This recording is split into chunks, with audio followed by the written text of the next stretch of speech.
Happy New Year's guys! Tayo ay gagawa ng Graham. Meron pa ang makulit na gustong tikman ng Graham biscuit. Nakanguso pa.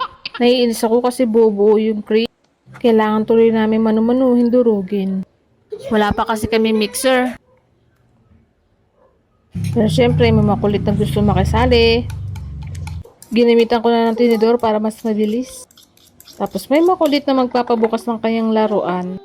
Kasi tayo lang ang kalaro ng mga anak natin. Kaya pag tayo na may ginagawa, gusto nila, laruin natin sila kahit may ginagawa tayo. O diba, ganun ka Wonder Woman talaga ang mga nanay. Saludo talaga ako sa mga nanay natin. Pero ngayon lang naman ako may gagawin, kaya gusto ko pa rin ituloy ito kahit na may makulit at umiiyak na makulit na bata. In the end, syempre tayo pa rin ang talo at panalo ang anak natin. Kaya nilaro ko pa rin siya at tinuro ko sa kanya yung kailangan niyang gawin.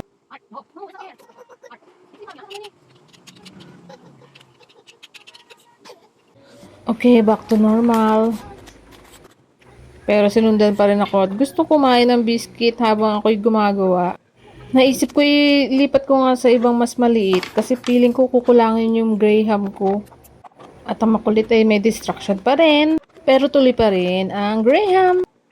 Galing nga pala sa mayor namin yan dito sa Kalambay ang Tupperware na yan.